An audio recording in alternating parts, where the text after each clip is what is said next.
Hello, dear listener, students from Form 3 and Form 4, and also from Form 5 and Form 6, university student, teachers. I think you are okay. My name is teacher Karigo Doto Njige, a teacher of literature. Mpenzi msikilizaji, mwanafunzi kutoka kidato cha 3, cha 4, cha 5 na cha 6, wanafunzi wa chuo kikuu, walimu, nafikiri mko salama. Kwa majina naitwa mwalimu Karigo Doto Njige, mwalimu wa fasihi ya Kiingereza. Today I'm going to analyze poem called It More by Corrie from poetry called Selected Poem or Growing Up with Poetry. Leo tutajaribu kuzungumzia uchambuzi wa ushairi, shairi linaloitwa It More, yani kula zaidi, lililoandikwa na South Africa aliyeitwa Corrie kutoka kwenye kitabu cha ushairi kinachoitwa Selected Poem, ambacho kina mashairi mbalimbali au Growing Up with Poetry. So, before going, let me give you a poetry that is supposed in teaching and learning in your level and advanced level. Kabla siendelea, naomba nijaribu kuzungumzia vitabu ambavyo vinavyotakiwa katika kufundisha na kujifunza kwa wanafunzi wa kidato cha 3 na cha 4 pamoja na level ya juu Form 5 na Form 6. So following as a poetry which a student from Form 3 and Form 4 supposed to learn. Vifuatavyo ni vitabu vya ushairi vinavyotakiwa mwanafunzi wa kidato cha 3 na cha 4 avisome. The first, Select Poem. Second, Growing Up with Poetry. Third, Sermon. Fourth, Song of Lawino and their Call. Tunaangalia vitabu vya ushairi viko 4 ambavyo mwanafunzi wa kidato cha 3 na cha 4 anatakiwa asome. Cha kwanza ni Selected Poem ambacho kina mashairi mbalimbali. Cha pili, Growing Up with Poetry ambacho kimeandikwa na Charles Mloka, ambacho na chenyewe ni kitabu ambacho kina mashairi mbalimbali. Kitabu cha 3 kinaitwa Sermon. Hiki ni kitabu cha Watanzania, kimeandikwa wengi sana, ambapo kuna mashairi ya development utayapata huko. Na kitabu kingine cha 4, Song of Lawino and their Call. Hiki ni kitabu kilichoandikwa na Okot B.P. Teki. Huyu ni Mganda, ameandika mashairi hapo. So, today I'm going to analyze the poem from a poetry called Select Poem that comprises different poems. Leo nitajaribu kuchambua shairi ambayo linalotoka kwenye ushairi linaloitwa Select Poem, ambayo Select Poem inazungumzia mashairi mbalimbali yapo mle ndani. Dear student from Form 3, Form 4 and Form 5 and Form 6, teachers, listen carefully. A poem called It More by Corrie. Wapenzi wanafunzi kutoka kidato cha 3 na cha 4 na pia wanafunzi kutoka kidato cha 5 na cha 6, walimu, naomba msikilize kwa makini. Leo nachambua shairi linaloitwa It More, yani kula zaidi, ambayo imeandikwa na Corrie. Corrie was born 1894 and died in 1968. Was a Scottish minor poet and playwright best known for his radical working class plays. He was born in Slaman, Stirlingshire. Corrie huyu ni mtu wa South Africa. Amezaliwa mwaka 1894 na amefariki mwaka 1968. Ni mchimba madini katika familia aliyozaliwa. Ni mshairi na pia ni mwandishi wa tamthilia. Na amezaliwa katika sehemu inaitwa Slamanan. His family moved to Kabenden in the Fife coal-field when Corrie was still an infant, and he started working at the pit in 1908. He died in Singapore in 1968. Katika familia ya Corrie tunaambiwa kwamba walihamia sehemu inaitwa Edban, ambapo wazazi wake walihamia sehemu kwa ajili walikuwa ni wachimba madini, walikuwa wanajishughulisha na kazi mbalimbali. Na kiangalia huyu Corrie alifariki eneo inaitwa Edban liko South Africa mwaka 1968. Shortly after the First World War, Corrie started writing his article, sketches, short stories and poems were published in prominent socialist newspaper. Kiangalia kwa ufupi zaidi kwamba huyu Corrie alianza kuandika kazi zake baada ya vita vya kwanza vya dunia. Kaandika story mbalimbali, mashairi ambayo wanajaribu kuzungumzia ukoloni kipindi kile. Eat more is one of the poem he wrote, responding to the commercial slogan that insists on eating balanced diet regardless of their social and economic status. Ukiangalia shairi la Eat More, yani kula zaidi, ni moja ya mashairi ambayo aliandika yeye Corrie. Yalikuwa yanazungumzia masuala ya kibiashara ambayo yalikuwa yanasisitiza kwamba watu wale mlo kamili, haijalishi kwamba una uchumi wa aina gani. Eat more food, the slogan say. More fish, more beef, more bread, but sit here now and wait. And so I wonder when I will see the slogan when I pass, the only one that would suit me, eat more blood glass. Ukiangalia katika shairi hili la Eat More, Corrie alikuwa anajaribu kuzungumzia maisha magumu katika nchi ya South Africa, ambapo watu wachimba madini na watu mbalimbali kipindi kile walikuwa ajira ni ngumu na maisha yalikuwa ni magumu. Watu walikuwa wanahangaika na maisha, wanakufa na njaa, wanahangaika na maisha. Na kipindi hicho Corrie alikuwa anaandika kuzungumzia nchi yao ya South Africa ambayo ilikuwa inahangaika na masuala ya ajira na maisha magumu. So let us look on semantic analysis. We look different themes that found in this poem Eat More. Leo tutaangalia dhamira zinazopatikana katika hii shairi la Eat More ambayo imeandikwa na Corrie ambaye ni South Africa. So the first themes, which is classes. Dhamira ya kwanza tutaangalia classes, tabaka. Classes, the poem pinpoint two types of classes. In this society, there is high classes, employed one that is capable of affording the balanced diet as suggested by the slogan.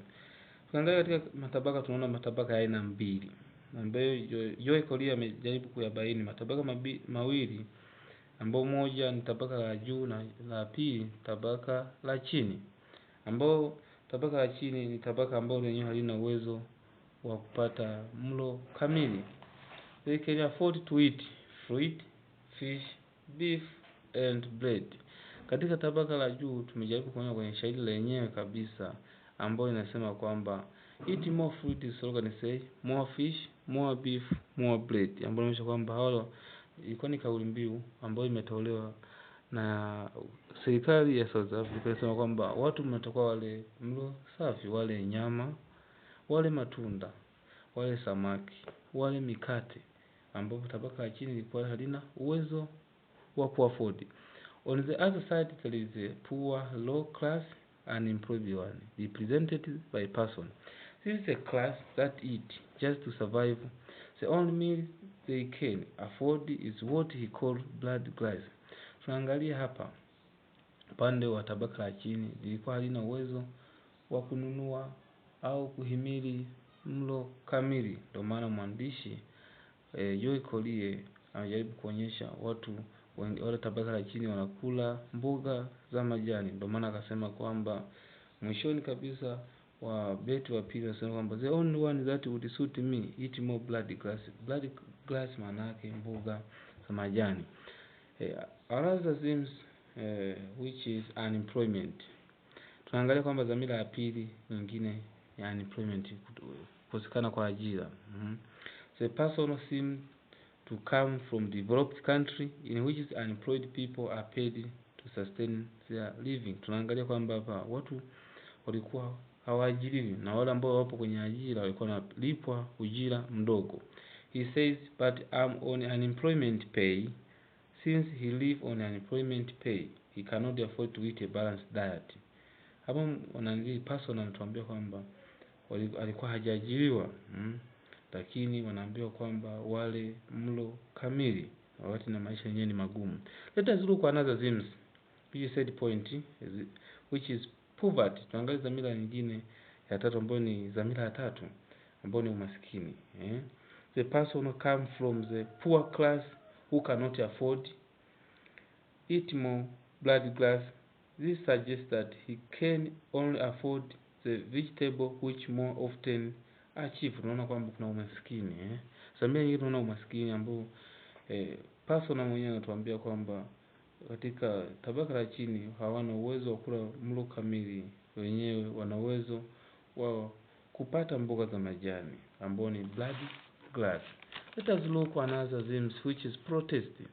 Tuangalie dhamira nyingine ya 4 ambayo upingaji. Upingaji. The person is showing an open protest towards the slogan that insists on eating balanced diet. He shows that it is not suitable for poor people since what people can afford are the vegetable. He says the only that would suit me eat more blood grass. Naangalia kwamba upingaji. Huyu person anaonyesha kwamba kuna anapinga na swala la serikali kusema kwamba wale mlo kamili wakati ajira hamna. Wenyewe wana uwezo wa kuafford kununua mboga za majani. So let us look on guiding question. Leo tutaangalia maswali ambayo yanayotakiwa yanayoulizwa kwenye masuala ya ushairi. The first question, what is the poem about? Swali la kwanza nasema what is the poem about? Kwenye hii shairi la Eat More, mwanafunzi wa kutoka kidato cha 3 na cha 4 utakuwa uelewe mtu anapouliza swali au swali linapoguide na kuuliza kwamba what is the poem about, kwamba shairi inazungumza kitu gani. The poem is about the attitude of an individual toward a commercial slogan that convinces people to eat balanced diet. Shairi hapa nijaribu kuzungumzia moodi ya huyu mtu ambaye amekosa ajira. Nijaribu kuzungumzia kwamba masuala ya biashara, slogan commercial slogan ya biashara zaidi ambayo inajaribu kuzungumzia kwamba watu wanatakiwa wale balanced diet. Shairi inazungumza shairi linakuuliza linataka balanced diet. What is poem about? The poem is about balanced diet. Inazungumza masuala ya mlo kamili. Who is the persona and how is the persona and how do you know? Swali la pili najaribu kuzungumza kwamba persona ni nani na utamjuaje persona. Who is the persona? How do you know? The persona is a poor, unemployed man who live in poverty. This is revealed in stanza 1 verse 3 where he say, but I'm on unemployment pay. Tunaona kwamba persona huyu ni mtu ambaye hajaajiriwa, poor unemployed man, ni mtu ambaye hajaajiriwa. Kwa hiyo ulizo swali kwamba mwanafunzi kutoka kidato cha 3 na cha 4 who is the persona. Kwenye hii shairi la Eat More utasema kwamba unemployed man who is live in poverty, ambayo imeonyeshwa katika ubeti wa kwanza mstari wa 3, but on unemployment pay. Another question, what is the tone and the mood of the poet? What is the tone and the mood of the poet? Kwamba toni na moodi ya mwandishi ikoje? Kwamba mwandishi alikuwa alikuwa ameandika shairi lake alikuwa kwenye hali gani. Tone and the mood of the poet. The tone is an angry and satirical, first because the slogan and tell him to eat what he cannot afford. Secondly, because he is unemployed, he uses the word blood glass to show his anger. Mudi ya mwandishi alikuwa yuko kwenye hali ya hasira, masikitiko, mtu anaumia. Ndio maana kulingana ile hali ya kutokuwa na ajira alikuwa ameandika kuhusiana na maumivu, alikuwa kwenye hali ya hasira, ajira hamna na anaambiwa wale mlo mzuri. Another question concern about a poem which is eat more, you can ask what types of poem is this? What types of poem is this? Kwamba kuna aina gani ya poem? Eat more ni aina gani ya shairi? It is a lyric poem because it is express strong feeling of an individual toward a commercial slogan. Eat more ni aina ya shairi ambayo ni lyric poem ambayo inaonyesha kwamba mtu ana hisia kali kuhusiana na slogan ambayo wanajaribu watu wale mlo mzuri. Kwa mwandishi ameandika kwenye hali ya kuchukizwa, anatuambia kwamba tule mlo mzuri lakini ajira hamna na maisha magumu. Another question concern about eat more, you may ask student from form 3 and form 4, you may ask comment on the scheme of the poem. Mwanafunzi kutoka kidato cha 3 na cha 4, unauliza swali jingine, unaweza kuuliza kwamba comment scheme of the poem, kwamba shairi imepangiliwaje, mlalo wa shairi ukoje. The poem has regular rhyme scheme that goes A B A B. Example words like say, pay, blade, wait, see, me, pass, class. Katika ulalo wa hili shairi yenye kuonyeshwa katika mwisho kabisa, ukiangalia maneno ya mwisho kabisa tunaona kwamba kuna neno ambalo kuna say, neno la mwisho kabisa ukiangalia mwanafunzi kama una kitabu utaona hili shairi la eat more mwishoni kuna neno say ambalo tunahakikisha kama naandika na unaofuata tena kuna neno linalofuata blade ambalo naandika naonyesha kama ni B, blade. Na pia kuna neno chini la kushuka tena chini mwisho wa neno kuna pay ambalo naandika kama A, na mwisho tena mstari unaofuata kuna neno wait ambalo naandika B. So another question you may ask, comment on the language used in this poem. Unaweza kuuliza swali comment kuhusiana na swala la lugha, tamathali za semi zimetumikaje katika hii shairi la eat more. So you can answer like this. The language used is simple and straightforward. It is also full of figure of speech and poetic language. Unaweza kujibu kwamba lugha iliyotumika ni rahisi, ni ya moja kwa moja bila kutumia misamiati migumu, ni lugha inayoeleweka.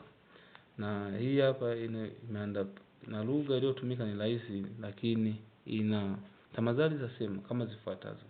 The first figure of speech, personification. Hapo tunaangalia kwamba personification tunachoangalia kwamba ni kile hali ya kitu kupewa sifa anayofanya binadamu.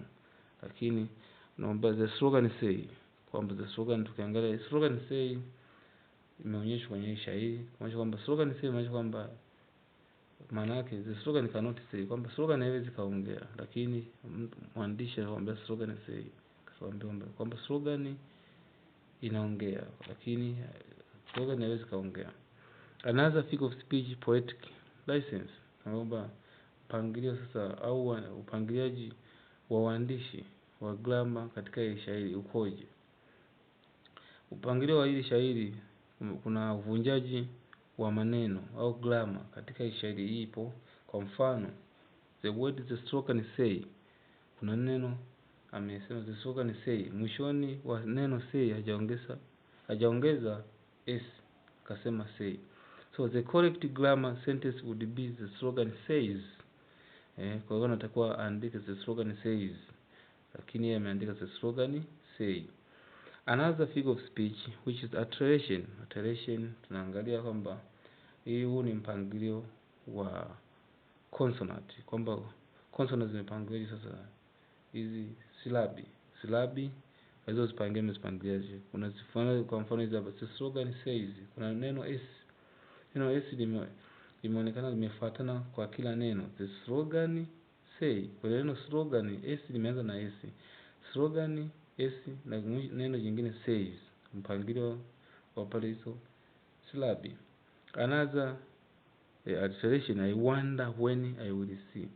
Kuna neno wonder, w, wonder when, w, na kwenye neno when ameandika w, yamepangiliana hayo maneno. Another more fish, more bread. Neno more, m, iliyoanzia mwanzoni kila neno, kwa hizo tunaita ni alliteration.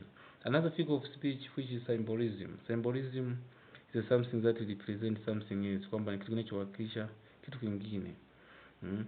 For example, the word blood glass. Neno blood glass symbolize vegetable. Symbolize vegetable. Neno blood glass linawakilisha mboga za majani, vegetable. Symbolize vegetable. Let us look another question, which is concerned about it more. What are the lessons that we learn from this poem? What are those lessons that we learn from this poem? We would fight against poverty. It is better to eat a balanced diet. Classes are not good in the society. The government should create enough employment opportunity for the citizens to help them earning a living.